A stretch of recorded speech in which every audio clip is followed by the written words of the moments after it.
parte final de mi carrera, de mi docencia. A partir de ese momento, ustedes consideren-se sobrevivientes de una tableta y se va a quedar mucho más fácil su vida, porque ya saben los AINES, los antiinflamatorios no esteroideos, para tratar toda y cualquier enfermedad. Ya saben, por ejemplo, el tratamiento de fiebre y dolor. Si tengo fiebre y dolor, ¿qué fármaco utilizo como AINES? Paracetamol, ibuprofeno o dipirona. No me receten ni me subida ningún paciente, porque aquí no hay. Hay, pero es caro. Y en la farmacia de Gustavo no hay, pero como Gustavo no está aquí, no importa.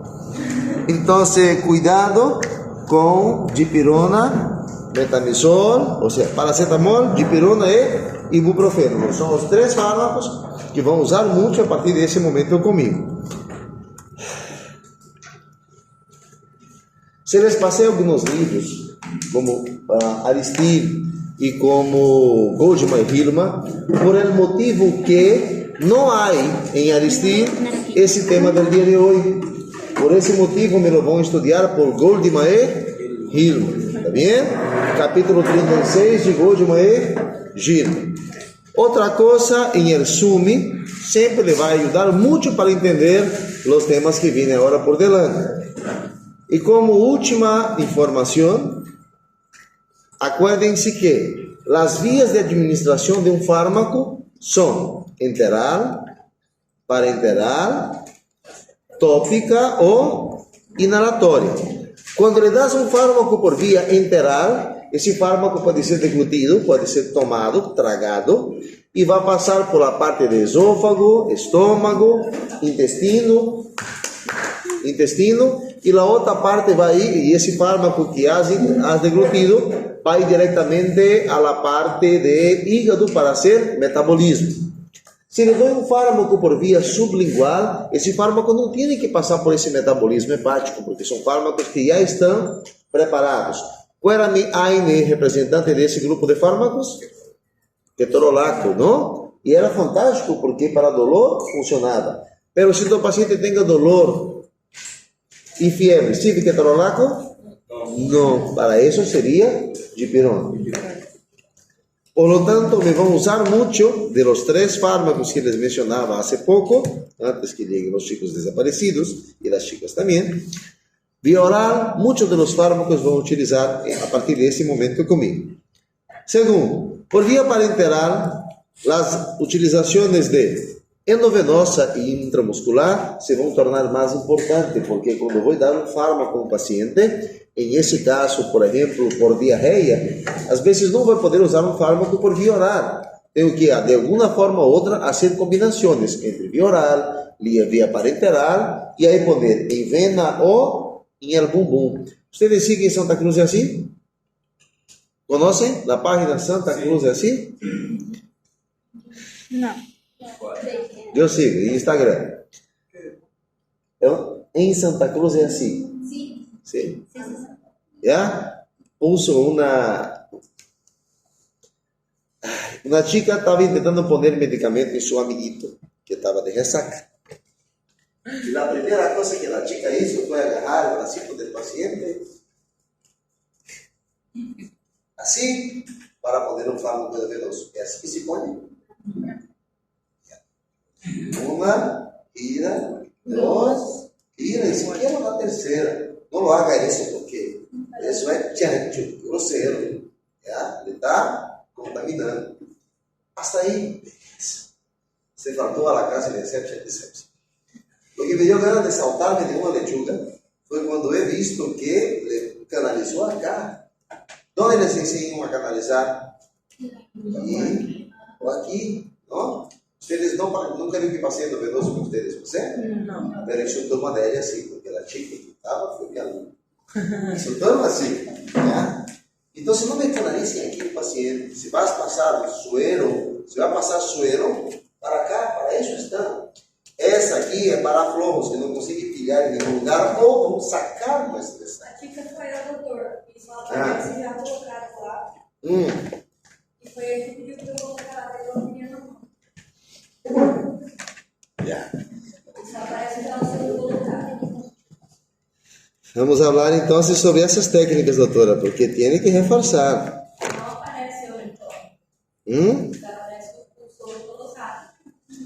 ¿En cuánto pasaste ese complexo B? Está bien. Ya. Primo nono cherry. ¿Ya? Ao utilizar um fármaco endovenoso, me lo diluya en 20 ml. Sí o sí. Otra cosa, no me lo haga daño a su paciente, sea responsable, porque hay fármacos que tienen que diluir en 1 litro para pasar, en 500 ml. O se va a pasar, por ejemplo, un tramadol, un ketorol, una micacina, ¿en cuánto tiene que pasar? 100. Y el paciente no tiene derecho de decidir, yo quiero que usted me diluya en 5 o 20. Haga lo que tiene que hacer, porque si usted es la persona que está poniendo un fármaco, tiene que ponerlo adecuadamente. ¿Está bien? Cuidado para no hacer daño. Vía tópica, crema. Vía inhalatoria, hacer al paciente tragar el fármaco, pero tragar por la nariz o por la boca para que vaya vía respiratoria. ¿Qué fármaco es mi principal representante ahí? Salbutamol. Bien. Dicho eso, en esa clase de hoy vamos a trabajar los fármacos respiratorios. Fármacos que vamos a utilizar como antitussígeno, como antimicrobianos, antitussígeno, broncodilatadores y expectorantes. Los fármacos que ustedes ven, anti-inflamatorio y antimicrobiano, son coadjuvantes del tratamiento.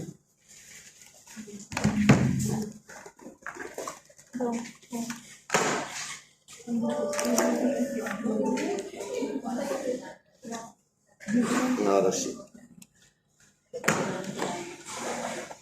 ¿Ya? O sea, no, perdón, ahora vamos. Explico bien. Los fármacos que van a actuar en el sistema respiratorio son esses acá. Antitussígeno, broncodilatadores, expectorantes y mucolíticos. Ahora sí. Los antiinflamatorios y los antimicrobianos son fármacos que ustedes van a usar normalmente para tratar la etiología o para tratar ciertos síntomas que tenga la enfermedad. Estos aquí ya saben. Lo que les voy a aumentar ahora es esta información. ¿Entendieron? ¿Sí? Bien. Antitussígeno sirve para qué? Cortar la tos. Broncodilatadores. Expectorantes. Para hacer expulsar. Mandar expulsar, expectorar. Y mucolíticos. Cortar mocos. Bien. Un punto para quien sepa explicarme esto. Ya sé que es. Los que vai. ¿Cuánto estás? ¿Cuánto tenés? 25. ¿Alguien más que vea con la corda en el cuello? Anda. Pero nunca voy a saber su nombre. ¿Cómo? No. Ponga tu nombre ahí y la pizarra, si no va a valer.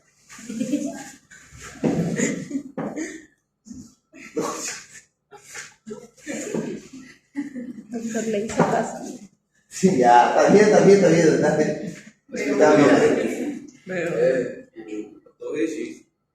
Hay rasura, no sirve más, ya está. Bien, ante el daño tisular de la membrana de los fosfolípidos que se encuentran en cada célula, en nuestro cuerpo, en la mayoría, se va a liberar estos fosfolípidos de membrana que a causa de la enzima fosfolipasa 2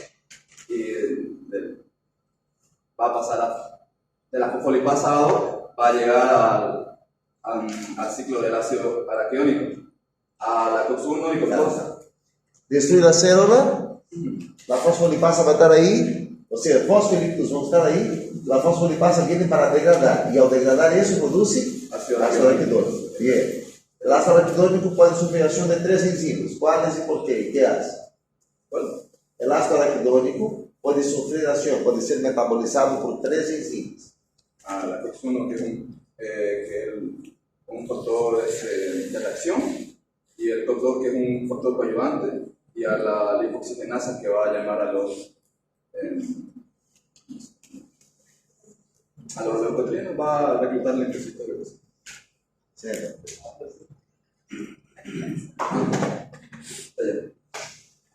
Otra chance.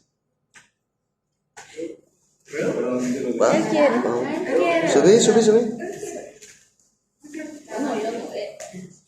A los que son fármaco 1 y que pasaron conmigo saben que toda clase le pedía eso, no toda esa. Y mira, volvió de nuevo la huevada. Yo me lo tenía, me lo A sabía. partir de COX-2.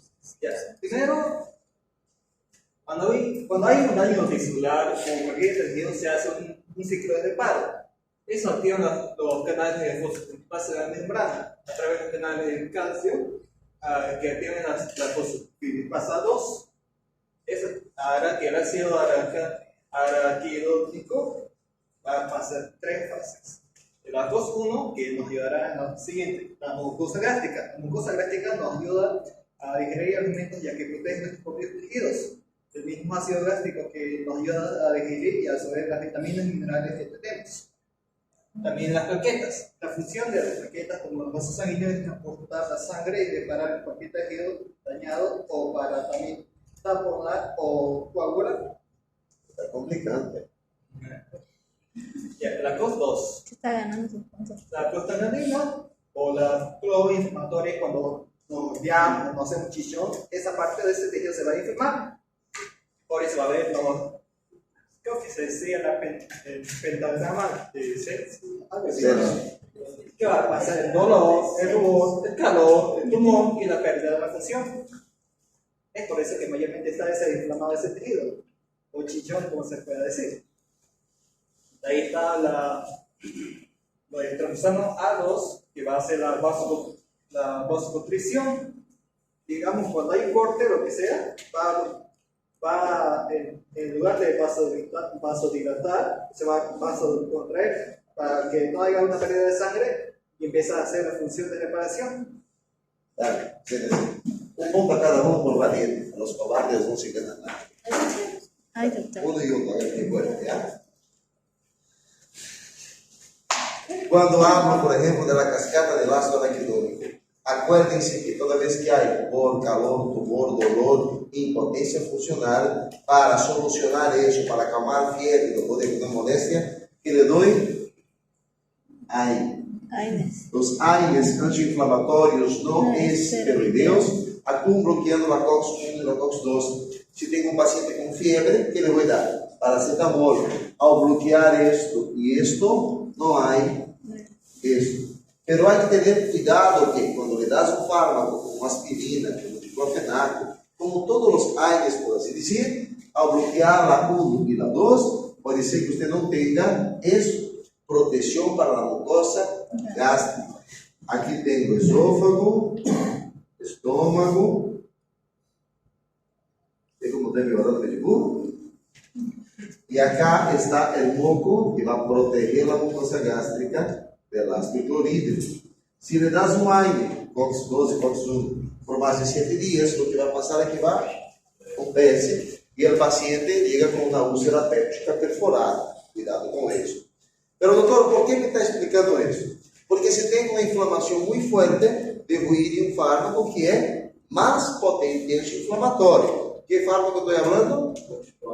Corticoide. ¿Dónde actúan los corticoides? Bien.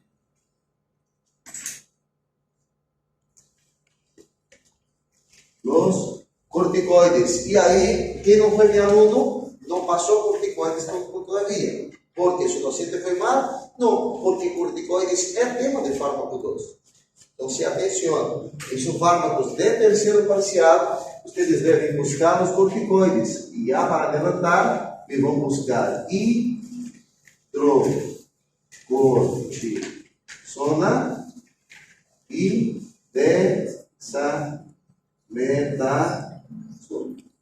Esses dois fármacos são corticoides que os que passaram comigo já estudaram em fármaco 1 e lo veremos a ver agora mais profundo em fármaco 2 e os que não passaram, passariam em terceiro parcial. Traiam esses dois fármacos para seu segundo parcial. Ok? Então, esses fármacos endócrinos, aí entra os corticoides. A hidrocortisona é um fármaco que vem em frasco, ampolha. Nós lo utilizamos para uso endovenoso. Pode usar intramuscular? Sim, mas principalmente para uso endovenoso. De quanto viene? Tem que descobrir. E diluído em quantos ml? 20 cc. Em que lugar? Endovenoso.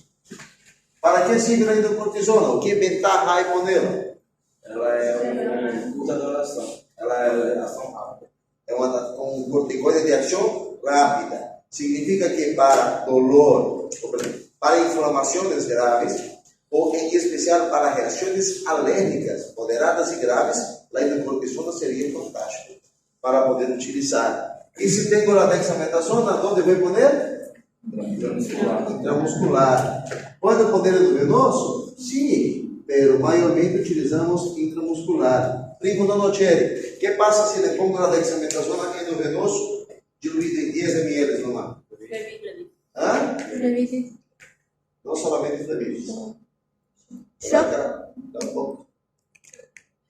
Le vai causar uma reação extremadamente incômoda para você e para o paciente, porque esse fármaco vai produzir prurito anal, vaginal e peniano.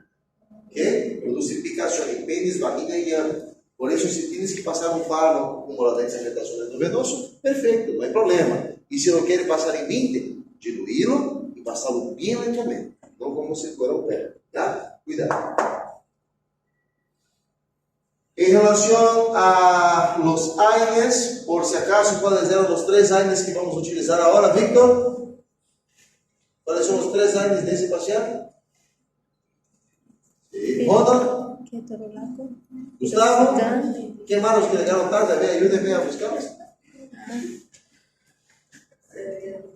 Os 3 AINES desse paciente? Quais são? Paracetamol, dipirona y ketorolaco. Queda ahí el banco que se estaba afuera. De los 3 AINES, paracetamol, dipirona y ibuprofeno. El ibuprofeno se le da a cada 8 horas, la dipirona a cada 8, a cada 12 OPRN. Paracetamol a cada 6, a cada 8, a cada 12 OPRN. ¿Qué es la PRN? Bien, ¿y lo puede escribir por razones necesarias en mi receta? No. ¿Ya? ¿Entendieron eso? Sí. Ahora vamos. Cuando hablaba de la lipoxigenasa, esa enzima actuaba también en el ácido araquidónico y producía ¿qué? Quimiotaxis. ¿Qué es una quimiotaxis? El reclutamiento, el llamado de células blancas, de leucocitos para defender el cuerpo. Y cuando voy a hablar de esa llamada de leucocitos, yo tenía neutrófilos, linfócitos, eosinófilos, basófilos, monócitos y macrófagos. Neutrófilos era hecho para pelear contra quién, doctor? ¿Sabes? Neutrófilo para pelear contra quién? ¿No? Bactéria. Toda vez que tenha neutrófilos elevados, infecção bacteriana. Toda vez que tenha linfócitos elevados, o que é? Vírus. Eosinófilos, parásito e basófilo, alergia. Eosinófilo e basófilo, alergia. ¿Ya? Si tem só eosinófilo solito, pienso em uma parasitose. Se tem basófilo solito, piensa em uma alergia. E se tem eosinófilo e basófilo, piensa em uma alergia. ¿Está bien? Doctor, ¿y por qué me está diciendo esto? Porque para esa parcial es fundamental que ustedes conozcan los eosinófilos y basófilos. En histología, su docente le enseñaba hablando sobre los granulocitos. Y de seguro te acuerdas que los granulocitos tenían gránulos de qué? Histamina. Y les comentaba en clase, si usted está pasando fármaco 1, les voy a presentar los receptores H1. Y si consigues pasar a fármaco 2, ¿qué receptor va a conocer? H2. Los H2 están responsables por producir ácido acá en la mucosa gástrica. Y los H1 están relacionados con qué? Alergia. Entonces, si tengo el paciente que está con manchitas rojas, ¿qué se llama eso? Eritema. Si el paciente se está rascando, picando mucho, ¿qué es? Prurito. Y eritema más prurito, ascutario. Eso les enseñé hace menos de un mes. ¿O no? ¿No? Entonces pueden pasar. Entonces, cuando tengo, por ejemplo, solamente la manchita roja, eritema. Cuando tengo picazón, prurito. Cuando tengo mancha roja y picazón, ascutario. ¿Qué? Eritema más prurito. Doutor, aqui o Evada está hablando sobre esto, porque a partir de ese momento ustedes van a conocer los fármacos relacionados con tratamiento de infecciones y situaciones en vías respiratorias. Y ese grupo de tratamiento, la mayoría de ellos se va a basar en base a AINES, antibióticos, antihistamínicos, corticoides e fármacos respiratórios, como mucolítico, expectorante ou broncodilatadores. Conhecem o doutor Juan Carlos Parada? Sí. ¿Sí? ¿Cómo va con sus notas? ¿Bien? Nem sei. ¿Ya sabe cuáles son los elementos relacionados con dolor? Bradicina, histamina, sustancia P, serotonina, porque eso le encanta perguntar eso essa. ¿No? Y ahora dijo que está abierto, ¿no? Está cerrado su examen. ¿Es cerrado o abierto? Está cerrado y abierto. Foi bem docente. Fantástico. Para mí fue uno de los mejores docentes que tuve en mi vida. Mas ele falava mais alto? La misma cosa. Siempre fue así. Parada es una leyenda acá, pero es para mí uno de los mejores docentes que tuve el placer de estudiar. El buen docente no le pasa mano en la cabeza y dice, hola, qué hermoso, siga. Sí.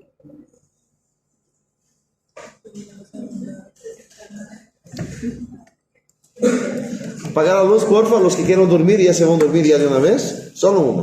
Bien, está bien. Entramos en fármacos respiratorios. Por si acaso, hay un porqué. Antes de hablar sobre farmacología, le doy una vuelta sobre fisiología, fisiopatología, etc. ¿Ya? ¿Qué es la tos? La tos es un acto, reflejo, es un mecanismo de defensa de tu cuerpo contra una partícula ajena, externa, que intenta ingresar. Por ejemplo, al tragar alimento, al consumir algo, puede ser que ese algo, ese alimento se quede preso, se quede retenido, se quede impactado en partes del trato respiratorio del paciente, sea en epiglotis, sea en región de laringe, faringe, etc. Y al tener ese tipo de alimento, tu cuerpo empieza a toser para intentar sacarlo de ahí. ¿Ok? Entonces la tos no es una cosa mala, es un acto, reflejo de tu cuerpo para expulsar ciertas sustancias. ¿Entendieron?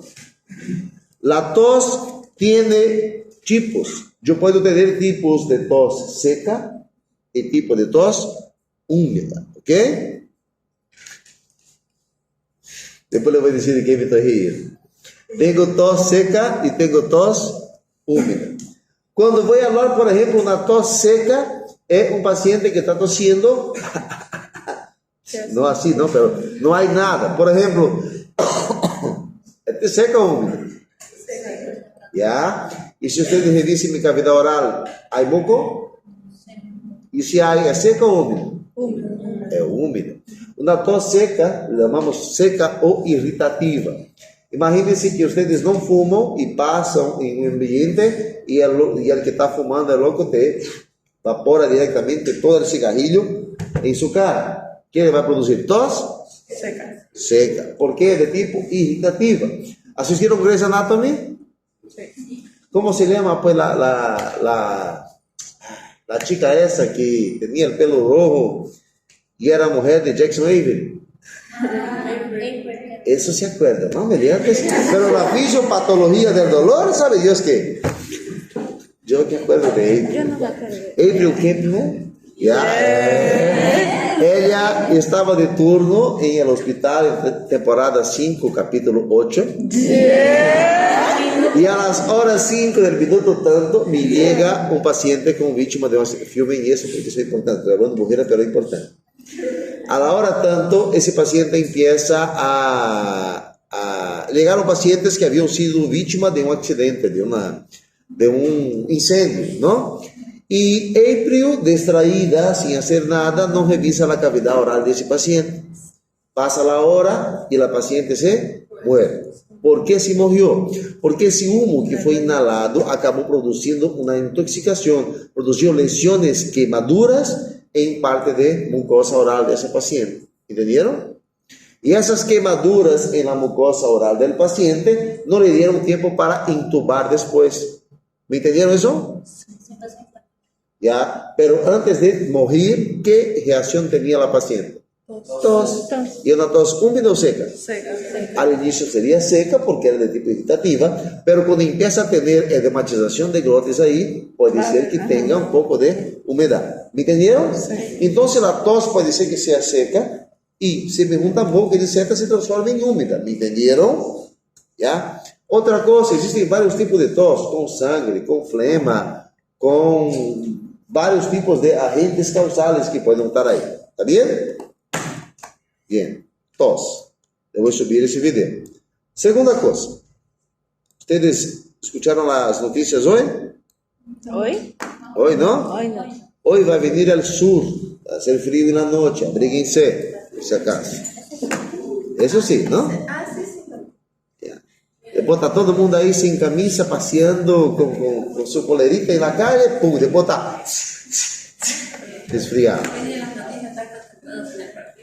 ¿Ah? En el partido. ¿Para qué? ¿Para ganar de 5-1, perder de 5-1 de nuevo? Sí, sabemos los dos. No, fue ella. Se emocionó. Ya derrubé un chocolate, ahora derrubé. Va. Otro mecanismo importante que quiero que ustedes manejen es cómo se forma la flema. Aquí llega el meliante virus a la parte respiratoria del paciente. ¿Cómo se llaman las cositas que tenemos aquí a la entrada de la nariz? ¿Los pelitos? ¿Ah? ¿Fimbria no? Vibrisas, bien. Doctor, ¿usted se acordaba? Yo no. Pero bien, doctor.